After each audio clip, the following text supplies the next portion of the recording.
Hi, are you somebody that moves art or sells artwork or photographs and ships them around about?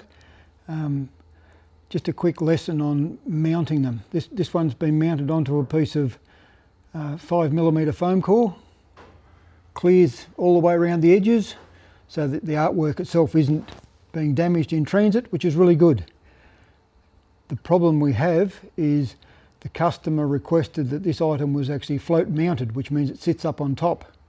Now the person that has presented this, if I slide the ruler up here underneath here gently, has one, physically glued it down in that corner, and then in 1, 2, 3, 4, 5 spots on top and bottom.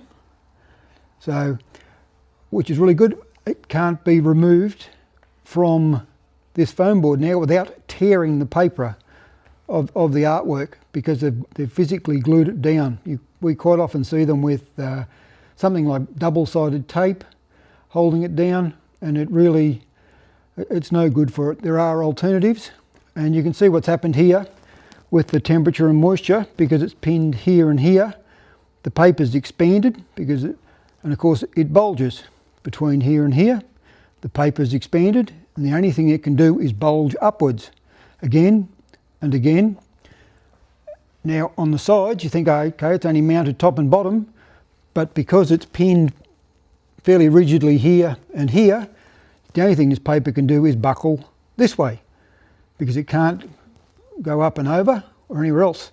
So what we end up with is all these ripples in the paper, and they're very difficult to get out because they're there permanently. Now, alternatives which are much easier, do no damage to the artwork, would be something like corner pockets. You used to see them on photographs, but you can still buy corner pockets. They are archival quality, most of them, so that would support the corners. And if you needed something a little bit more rigid across the bottom, there are things called edge strips, which either mount to this and then sit up over the top, or you can get some, you can actually make them yourselves instead of a shaped bit of paper. That way it just sits in there. All you've got to do is just lift them up out of the pockets, and this artwork comes off this protective backing. So if you're somebody that does this and moves their art around, please avoid sticking them down, because now what we're going to have is all these ripples.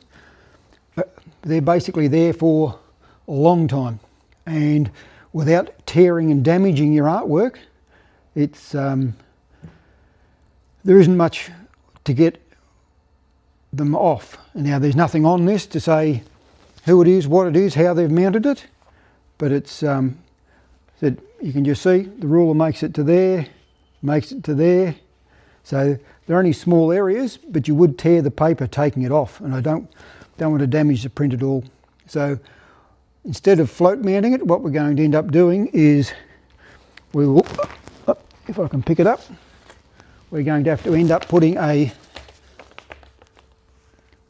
mat board right up over the top, and as you can see now, you can still see these ripples in the paper in the bottom, because that area is pinned. You can't get away from that.